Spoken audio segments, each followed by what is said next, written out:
რუსთაველის გამზირის შემდეგ ესტონეთის საგარეო საქმეთა მინისტრმა საქართველოსთვის ესტონეთის პარლამენტში სიტყვით გამოსვლისას მოიცალა. ქართულ ხალხს ვიზა ლიბერალიზაციის გაუქმებით დაემუქრა, მიზეზად კი ამ ხალხის მიერ არჩეული ხელისუფლების ქმედებები დაასახელა. ნათელია, რომ საქართველო ვერ გაწევრიანდება ევროკავშირში ახლანდელი კურსით და ხალხს, რომელიც დე-ფაქტო ხელისუფლებაშია საქართველოში, ლეგიტიმაცია არ გააჩნია. ჩვენ ვთქვით, რომ ახალი არჩევნების ჩატარება ამ კრიზისიდან გამოსვლის და ნდობის აღდგენის გზაა. ხელისუფლება თუ გააგრძელებს ძალადობის გამოყენებას, ჩვენ მზად ვართ გავაგრძელოთ სანქციების გამკაცრება, მათ შორის გავაოქმოთ უვიზო მიმოსვლა. ქართული ოპოზიციის მეგობარი ესტონელი დიპლომატის განცხადება მთავრობის მეთაურისთვის არასერიოზულია. საქართველოს პრემიერ-მინისტრისთვის მსგავსი განცხადებები მხოლოდ იმის დასტურია, რომ ესტონეთის ხელისუფლება კონკრეტული დაკვეთებით მოქმედებს. აბსოლუტურად არასერიოზულია ის განცხადებები, რასაც ვისმენთ კონკრეტული ქვეყნების მხრიდან. თქვენ იცით ასევე, რომ ესტონეთმა და ლიტვამ დააწესეს სანქციები უმაღლესი თანამდებობის პირების მიმართ ჩვენს ქვეყანაში.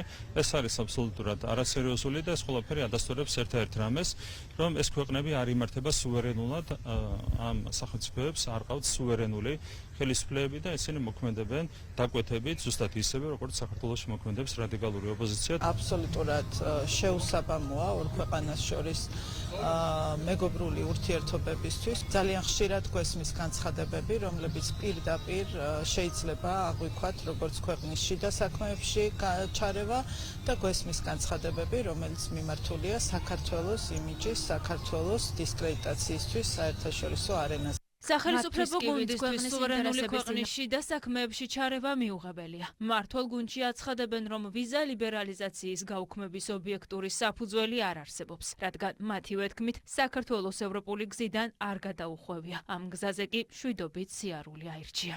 ის ადამიანი სწორედ აი პარლამენტის წინ იდგა და ფაქტობრივად ძალადობრივ პროცესებს ახალისებდა თავის პოლიტიკური მხარდაჭერით, ამიტომ ჩვენ მის განცხადებას არასერიოზულად აღვიქვავთ. ვიზა ლიბერალიზაციის შეჩერების თემას ჩვენ ამ საკითხზე არაერთხელ გვითქვავს და ეს ევროკომისიის ანგარიშშიც ძალიან მკაფიოდ არის აღნიშნული, რომ არ არსებობს არც ერთი ობიექტური საფუძველი იმისა, რომ საქართველოსთან ეს საკითხი დადგეს რაიმე კითხვის ნიშნის ქვეშ. ჩვენ ბატონო ცაჰკნა არ გადაგვიხვევია, ჩვენ მშვიდობა ავირჩიეთ. გვახსოვს თქვენი ლიდერი ქალბატონი კალასი, როცა იყო პრემიერ-მინისტრი, აუგუსტა რომ ჩვენ სანქციებისთვის მოგვიწოდებდა, ხოლო მისი ქმარი რუსეთის ფედერაციასთან ბიზნესი ჰქონდა გაჩაღებული და როცა კითხეს მას ამის შესახებ, მან თქვა რომ ქმარი დამოუკიდებელია და მას აქვს უფლება რომ ბიზნესი აწარმოოს და მე პოლიტიკაში ვარ. აი ამ ღირებულების და მორალის კაცი ხარ შენ და შენი დანარჩენი ლიდერები. ჩვენ ვერ ვიხელმძღვანელებთ რა მოეწონება და რა არ მოეწონება ბრიუსელში რომელიღაც გაზულუქებულ ბიუროკრატს. ამით ვერ ვიხელმძღვანელებთ. ჩვენ გამოდივართ ჩვენი ქვეყნის ინტერესებიდან და ყოველთვის ვიმოქმედებთ ისე და გავატარებთ ისეთ პოლიტიკას, რომელიც ჭირდება ჩვენს ქვეყანაში. ქართულ ოცნებაში აცხადებენ, რომ საქართველო არჩეულ პოლიტიკურ კურსს არ გადაუხვევს, არც სუვერენიტეტს დათმობს და ქვეყნის შიდა საქმეებში არც უცხო ძალების ჩარევას დაუშვებს.